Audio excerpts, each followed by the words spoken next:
शंकर के शिवलिंग को बनाने के लिए मिट्टी कहाँ की होना चाहिए, किस जगह पर बनाना चाहिए, मिट्टी में कैसा जल मिलाना चाहिए। जब शिवलिंग का निर्माण करें, शंकर के शिवलिंग को जब बनाएं तो सबसे पहले कैसे बनाएं, उस तक का विधान शिव महापुराण में और लिंग पुराण में कहा गया। महाराज कहा, क्यारे की मिट्टी हो, क्यारा मतलब समझिएगा जिस मिट्टी पर कोई गंदगी ना करी गई हो, ऐसी जगह का कोई भाग मिट्टी का लाया जाए जहां कोई गंदगी ना करे। शिव महापुराण की कथा कहती है। देखो, पिछले वर्ष के लॉकडाउन से लेकर अभी तक की जो कथाएं आप लोग सुने हैं, उसमें शिवलिंग मट्टी का किस तरह से बनाया जाए और कैसी मट्टी हो और उसमें पानी कैसा मिलाया जाए, कैसा शिवलिंग तैयार करा जाए, उसका विधान वर्णन नहीं कर पाए, परंतु आज कथा निकली है तो उसको सुन लो। क्यारे की मिट्टी, क्यारे की मिट्टी मतलब जिस मिट्टी पर कोई गंदगी ना करी गई हो, ऐसी जगह की मिट्टी को लेकर जाए। और मिट्टी को लाने के बाद थोड़ा पानी का सींचन कर दें, अर्थात घर में लाएं तो उससे पहले मिट्टी को पवित्र करें। अपने घर में गंगा जल रखा हो, यमुना जल रखा हो, सरयू जी का जल रखा हो, उससे मिट्टी का सींचन कर दें। मान लो अगर ये जल नहीं भी है तो जल के अंदर थोड़ा सा इत्र डालकर मिट्टी का सींचन कर।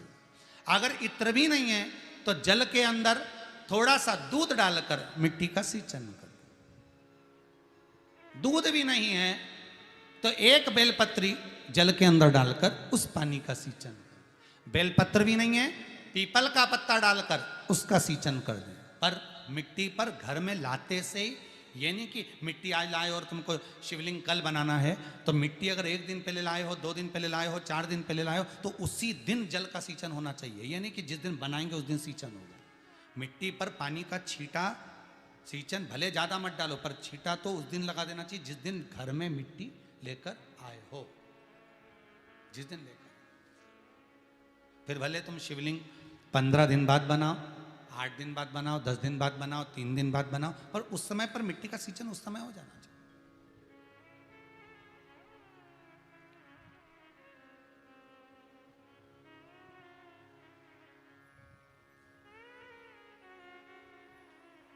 फिर कहा,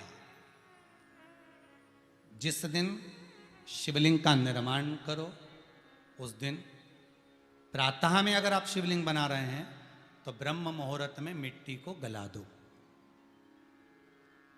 किस पानी से गलाना है उसका भी प्रमाण, उसका भी शास्त्र वर्णन करा। किस जल से गलाया जाए, शिव महापुराण की कथा कहती है।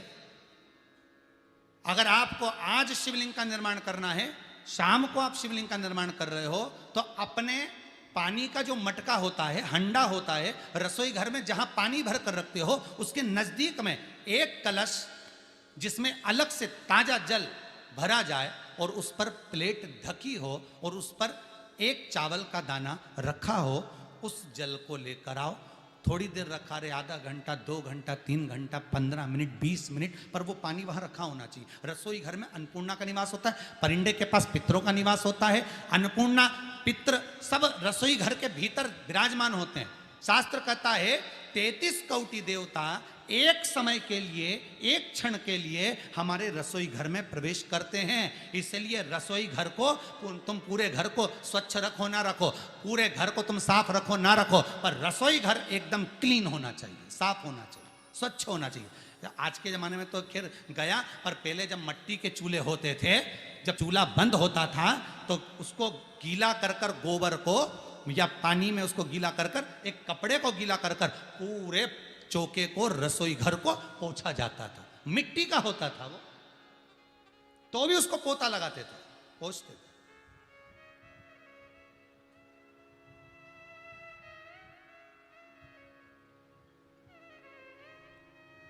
तो पहला क्रम है पार्थिव शिवलिंग का निर्माण। सावन के महीने में अगर आप शिवलिंग बनाते हैं, सोमवार को शिवलिंग बनाते हैं, तो नियम ध्यान रखिएगा महाराज, लिंग पुराण से है ये, इसका नियम ध्यान रखिए।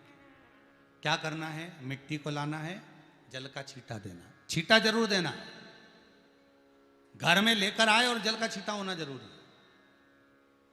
2 दिन तक 3 दिन तक मिट्टी रखी हुई है, और उसके बाद अगर आपने पानी का छींटा नहीं दिया है और आपने डायरेक्ट मिट्टी को गला दिया और उसके बाद बनाया, तो उसका कोई प्रमाण नहीं। जल का छींटा अवश्य। फिर उसको रख दें, 15 दिन बाद बनाओ, 4 दिन बाद बनाओ, 3 दिन बाद बनाओ, 2 दिन बाद बनाओ। शिवलिंग जब बनाओ तब उस मिट्टी को, जो कलश आपने रसोई घर में रखा है चावल का दाना रखकर प्लेट के ऊपर, अर्थात उस कलश का जल उस मिट्टी में थोड़ा सा डालिए। क्यों डाला जाता है उसका भी भाव वर्णन किया है। अब भविष्य पुराण, स्कंद पुराण और अग्नि पुराण, इन तीनों से ले लिया गया, वर्णन किया गया। जब उस कलश का जल हम डालते हैं तो उस कलश में पितरों का भाव आ जाता है, अन्नपूर्णा का भाव आ जाता है, घर में लक्ष्मी का भाव आ जाता है, संपदा का भाव आ जाता है। पूरे 24 घंटे के अंदर एक क्षण के लिए रसोई घर में 33 कोटि देवता आते हैं, तो वो देवता का सारा भाव उस कलश के अंदर आ जाता है। और वो जल जब हम उस मिट्टी में मिलाते हैं तो गंगा, यमुना, सरयू, सरस्वती, ये 33 कोटि देवता में, तो इन सब का आनंद उस जल में आ जाता है। और वो जल जब हम मिट्टी में मिलाते हैं तो मिट्टी पवित्र हो जाती है, स्वयं कैलाश अधिपति को स्वीकार करने के लायक हो जाती है, निर्मित करने के लायक हो जाती है।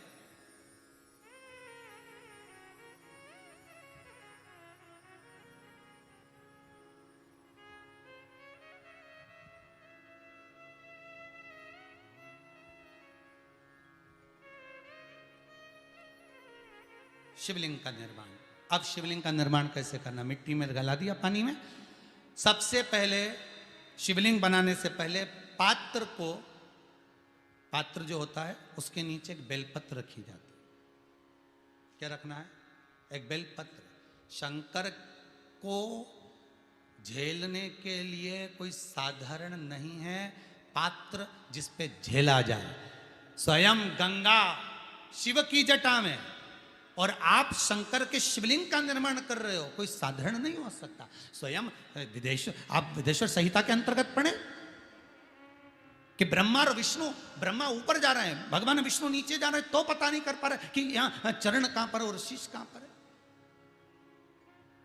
उसको जान ही नहीं पा रहे।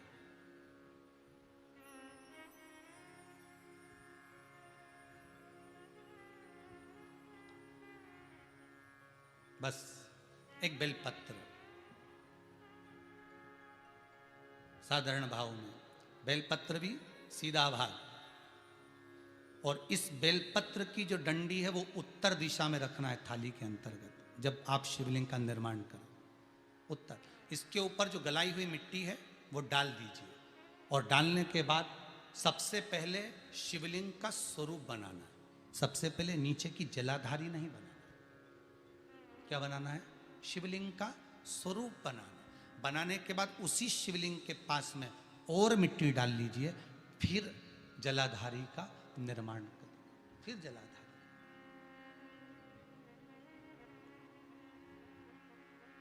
शिवलिंग जलाधारी निर्मित हो गई। शंकर जी का संपूर्ण परिवार शिवलिंग में रहता है, आपको पहले भी कहा। भगवान भूत अधिपति भूतेश्वर भगवान शिव का संपूर्ण परिवार शिवलिंग में, पहले भी कथा में कहा, आज फिर आपको वर्णन कर देते हैं। जैसे ये जलाधारी है गोल, ये चरण है, ये शिवलिंग है। ये जो गोल भाग है जहां पर भगवान शंकर का शिवलिंग रखा है, ये पार्वती जी का हस्त कमल है। जहां से पानी नीचे गिर रहा है, इसके राइट भाग में श्री गणेश जी का स्थान, लेफ्ट भाग में श्री कार्तिकेय जी का स्थान। बीच में जो एक मोटी सी लाइन होती है जलाधारी में, वो पार्वती जी के सुंदर पुत्री अशोक सुंदरी का स्थान।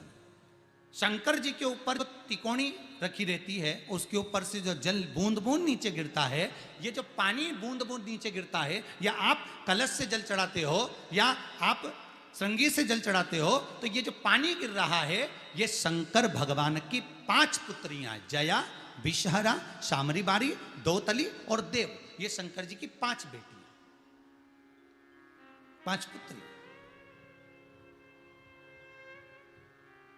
कार्तिकेय भी है, गणेश भी हैं, अशोक सुंदरी भी है, शंकर जी की 5 बेटियां भी हैं, शंकर भी है और पार्वती भी। अर्थात शिव जी के परिवार में आपको गणेश जी की पूजन अलग करने जाने की जरूरत नहीं पड़ेगी, शंकर के परिवार में पार्वती जी की पूजन अलग करने जाने की जरूरत नहीं पड़ेगी, कार्तिकेय की पूजन अलग जाकर करने की जरूरत नहीं है। शंकर का परिवार शंकर के शिवलिंग के साथ में उस जलाधारी में संपूर्ण परिवार शंकर का विराजमान है, संपूर्ण परिवार, कुछ भी नहीं, संपूर्ण और पूरा परिवार है महाराज। फिर वही बात आई, ध्यान दीजिएगा, जिस व्यक्ति को नींद ना आवे, रात्रि को सोते समय टेबलेट खाने की जरूरत नहीं, शंकर भगवान की 5 पुत्रियों का नाम लीजिए। जया, हाथ में जल लो, पलंग पर बैठो, जल हाथ में लिया, जया आचमन कर लो, विषहरा आचमन कर लो, श्यामली बारी आचमन कर लो, दौतली आचमन कर लो और देव आचमन कर लो। ये शंकर की जो 5 पुत्रियां हैं, ये ऐसी पुत्रियां हैं जो निंद्रा देवी को लेकर आती हैं और हमें विश्राम का आनंद सुख प्रदान करती हैं, हमारे नयनों पर विराजमान रहती।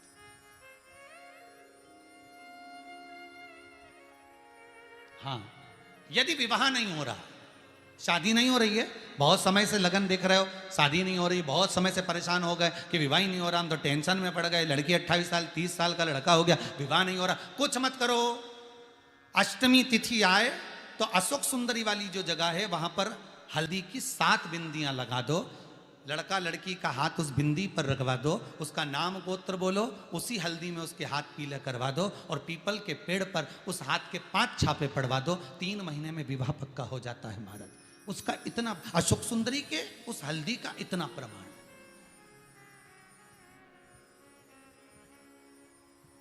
3 माह के अंतर्गत विवाह नक्की हो, इतना इतना प्रमाण है महाराज। भगवान शिव की आराधना का कोई साधारण फल है महाराज।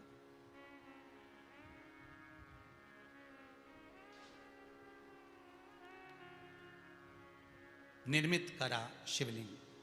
एक बार सब जितने भी टीवी पर बैठे हैं, सम्मुख में कथा सुन रहे हैं, फेसबुक यूट्यूब पर सुन रहे हैं, एक बार साथ में समझें वापिस निर्माण को, शिवलिंग के निर्माण को। मिट्टी लाए, स्वच्छ जगह की, जल का छींटा दिया, रखा।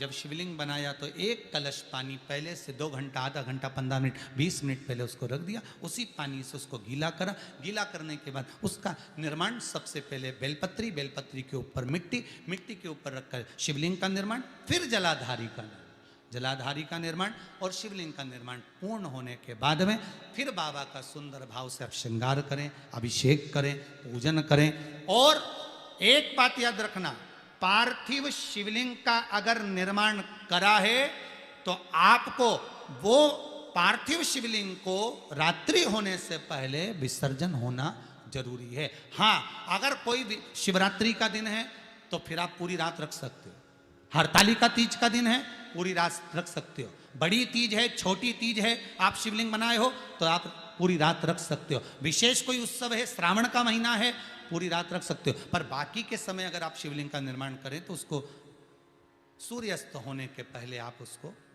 नदी में, जल में, जलाशय में विसर्जन करें। बहुत ध्यान दीजिएगा, विसर्जन करते समय जब आप विसर्जन करें, पानी में अपने पात्र को, शिवलिंग को जब छोड़ें, उस समय पर ध्यान दीजिएगा कि शिवलिंग की जो जल की धार है, जिसका उत्तर की ओर जो जल की धार होती है, विसर्जन करते समय वो जल की धार अर्थात वो उत्तर का भाग हमारी ओर होना चाहिए और थाली इस तरह से पकड़ें कि वो भाग हमको जब डालें तो वो भाग हमको दिखे, थोड़ा सा नजर आए पानी में डालते समय। और जब वो थोड़ा भाग दिखता रहे और जिस लिए आपने शिवलिंग बनाया, जिस कामना से आपने शिवलिंग बनाया है, वो कामना उस भाग को पानी में देखते देखते बोल दीजिए, वो कामना पूर्ण हो जाती है। इसको कहते हैं पार्थिव शिवलिंग का निर्माण करना और उसकी आराधना करना। उसकी आराधना कई लोग करते हैं, बना भी लेते हैं, पूजन भी करते हैं और कई बार कहते हैं हमारा काम नहीं, तो उसमें भगवान का दोष नहीं है, दोष अपना। देखो, आप आए नहीं, सुबह हो गई, मेरी पूजा की थाली धरी की धरी रहे, क्यों नहीं आए, किस लिए नहीं, वो हमें देखना।